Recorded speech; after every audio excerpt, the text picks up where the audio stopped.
Hello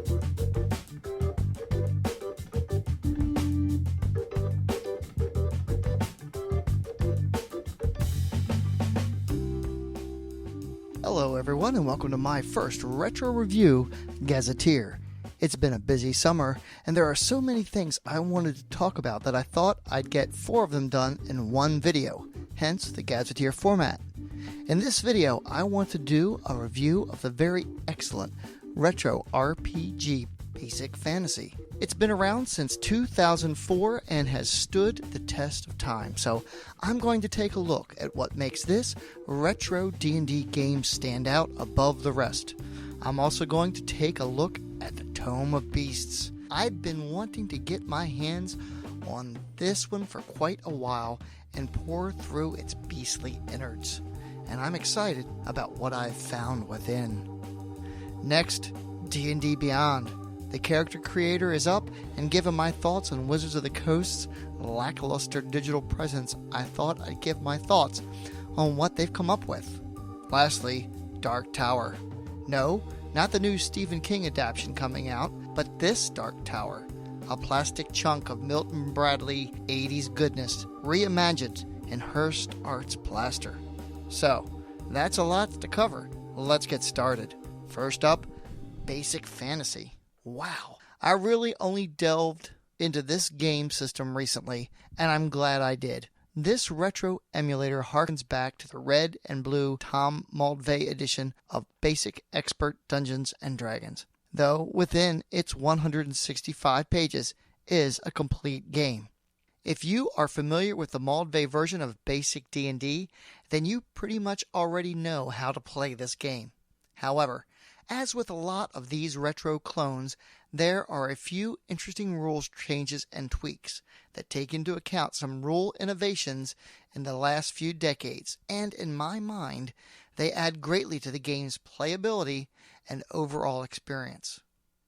First, unlike original Basic D&D, the races and classes are separate. There are no level limits for demi-humans, though there are some class restrictions. The benefit of being human is that they can assume any class and they gain 10% on earned experience. Halflings and dwarves may not be magic users. Elves can be any class and have the ability to combine classes and become fighter magic users or magic user thief. Basic Fantasy also inverts armor class in the modern style and retains almost all other systems. Thieves use percentiles, you roll a d6 for initiative, and to hear noise, and so on. Interestingly, there are some fun optional rules. The first is that thieves can customize their thief skills rather than follow the table progression, and the second is a very excellent take on ability checks.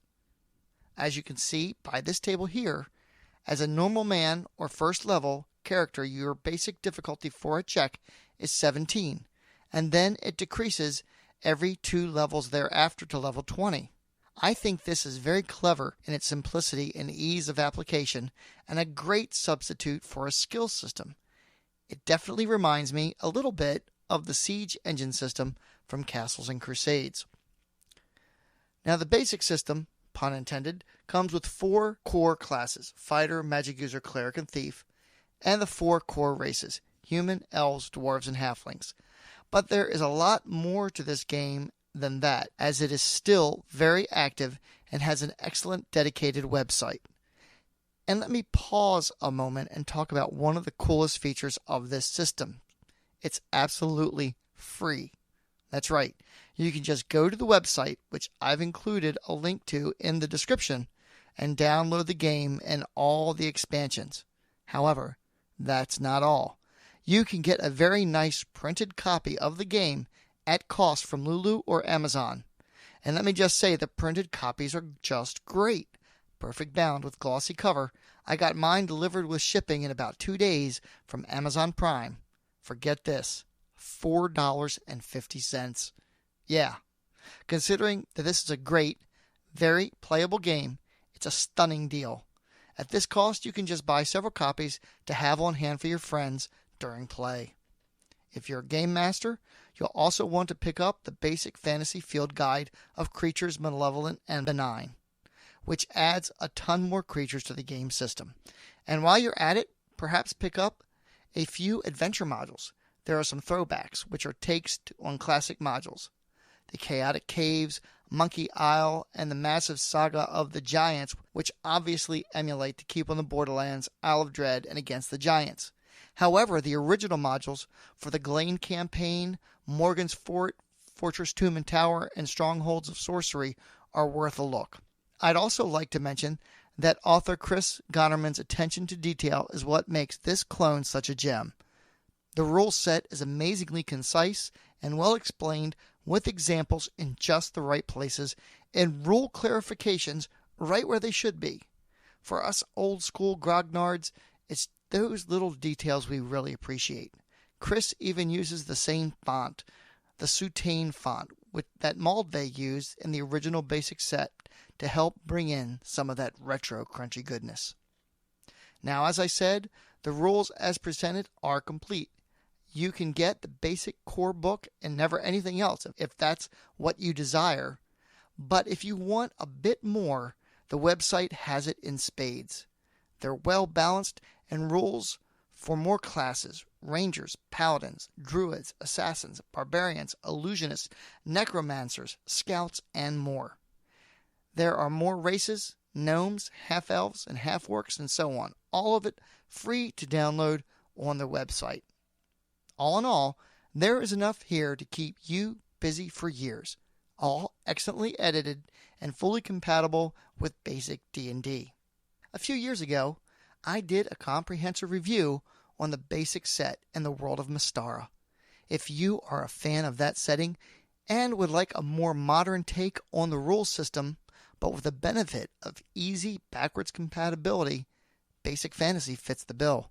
If you love Hollow World, for example, you could easily use the Basic Fantasy system, and it's so close that any conversions could be done on the fly. This well-supported, well-edited, well-explained, and play-tested system with its easy affordability and print options make this a retro masterpiece and a must-have for any retro enthusiast's collection. Alright, let's briefly talk about this unwieldy thing. I first saw this beast on the bookshelf at my friendly local game store and struggled not to drool over it too much. I discovered that it was also available on Fantasy Grounds and made a point to get it when I could. Well, that finally happened, and I'm very pleased to have this massive tome of beastly knowledge as part of my collection. As you can see, almost every page is a different monster or group of related monsters, and there is not just inspiration for encounters here, but whole campaign ideas. Ghouls and the Ghoul Empire. Just scratch the surface of what you'll find, all lushly illustrated with great production values. The presentation is well done. What I really like is that the variety is such that no matter what your campaign is, you'll find something here to chew on. I especially like the Lovecraftian creatures such as the Migo, as that segues nicely into the Primal Thule campaign I'm running, but also the sheer number of original creatures with interesting abilities and themes like the worm-hearted Suffragan. This humanoid wears robes to hide its corpse-like pallor and lifeless gray hair. Fine, arm-length worms wriggle through abscesses in its flesh and its empty eye sockets. It moves, stooped over with a shuffling gait, belying its speed and agility. Or the Voidling, writhing black tentacles stretch from this indistinct orb of pure shadow. The faintest flicker of something green like an eye socket appears for a moment in the center of the globe, and then fades to black again. Egyptian-inspired creatures like the Ushabtai construct, the eye sockets in a large ornate death mask, suddenly ignite with a golden radiance. With a creak of long, unused limbs, this towering figure in ancient armor raises a khopesh and scepter once more, and so on. And really, some of these creatures are just weird and the stuff of nightmares. Certainly, a DM will find quite a bit of inspiration in this massive tome. I'd also like to mention that there are quite a goodly number of high-level monsters here. considering how few there were in the official monster manual, this is quite welcome. All in all, this is an excellent hardcover book that should provide you with years of inspiration and will certainly find its way into your hands again and again as you plot new ways to terrorize your PCs. Okay, now, let's talk D&D Beyond. Some of you may remember that I did a video last year expressing my frustration with Wizards of the Coast's lack of showing in the digital format marketplace. I'm pleased to say that finally they've stepped up to the plate, and while this is not a home run by any means, it's still quite good, and at least it looks like they are serious about making this happen. First, let's talk about the good. The reference work, the character creator, and overall user interface is very useful and user-friendly. I can't really complain about that at all. It's simple, straightforward, and functional, and for a product of this type, that's really all you can ask for. There's a stunning amount of information available from character races, classes, monsters, and on, all well presented in an easy index search format. As a reference source for Wizards of the Coast products only, it's quite functional. The character creator, also quite good, useful, functional, and intuitive. As the official D&D digital reference resource, it does the job it was designed to do, and its web-based design makes it easily accessible via your laptop, your tablet, or your smartphone, which means it's useful at the table. However, there are quite a few apps that do all of this already, and the free content is limited to SRD information. For the more detailed information, you're going to have to pay, and here's where things get a bit sticky. For the expanded content, there's a Player's Handbook, Dungeon Master's Guide, and Monster Manual, and they will run you $29.99 each, a one-time fee. There are also very inexpensive monthly tiers for players and dungeon masters, $2.99 and $5.99 respectively, that allow for unlimited character creation and sharing of paid content. Not bad. But keep in mind that we are basically 3 years in here. This content has already been made available for Fantasy Grounds and Roll20, and at about the same price point or a bit more, and those reference works are actually applicable to online play. It seems a bit wonky. You buy a physical book and the digital book for your favorite virtual tabletop format, and then again to have it as a web-based digital format? PDFs are a useful medium in that they will work across all platforms. Your computer, your phone, or tablet. They can be indexed and searched easily. They can also be shared endlessly if you have access to Google Drive and a shareable link. From a business standpoint, it's a poor medium for sharing your intellectual property. It's reasonable to make that information available in an application form. It can't be shared, only the paying user can use it, and the user has the benefit of updates as they happen. The downside is that you have to choose one platform or pay for the same content multiple times.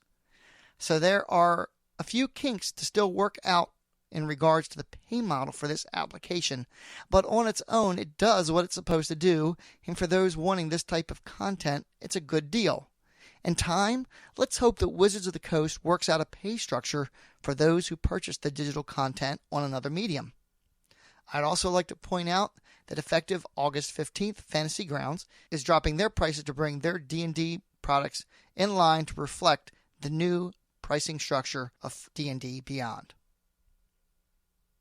Lastly, I'd like to talk about this baby right here, Dark Tower.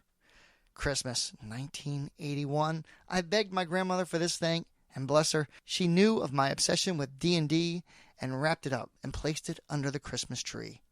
Opening it on Christmas Day was one of the best Christmases ever, and my friends and I played it endlessly. It was the go-to game for when someone couldn't make it to the D&D game, and we'd also get together to just play it. With a commercial narrated by Orson Welles, how could you not? Last night, I journeyed backwards in time to the medieval world of Dark Tower. In this amazing game, I had to find 3 keys, lay siege to the tower, and defeat the enemy within. Each move was a challenge. The computer kept track, giving me secret information, pictures, sounds, surprises.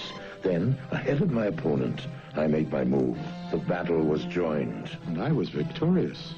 Dark Tower. Long ago, my Dark Tower gave up the ghost, and I got rid of it in a yard sale sometime in 1995. Who knew that decades later you could buy rebuilt towers online? Who knew that a complete game with a working tower would cost $400? My nostalgic desire to own the game again was made worse by the fact there is a very excellent Android app, Droid Tower, that perfectly recreates the sounds and play of the game. Interestingly, there are 2 options: a graphical game that allows you to play without the board and playing pieces, and an option that emulated the tower itself, with your phone as the tower. You provide the pieces. Of course, the latter option appealed to me the most.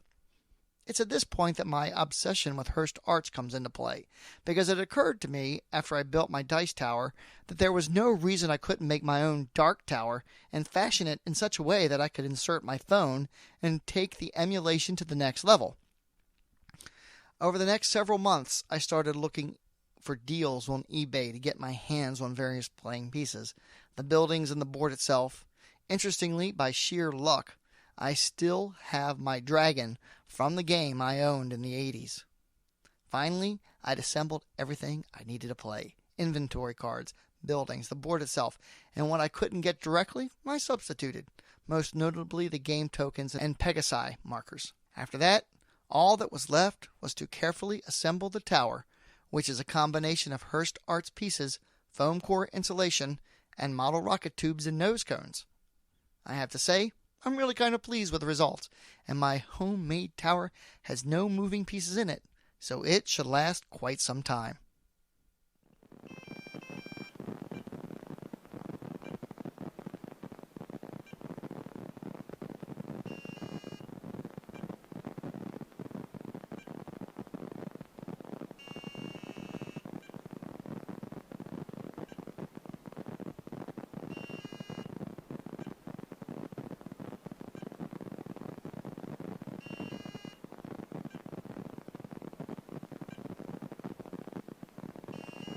So that about wraps up this video, my first Gazetteer. Do you like this format, where I'm able to cover several topics at once, or do you prefer my single topic videos? Please let me know.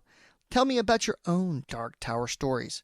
And always, my friends, may your D20 roll true and game on.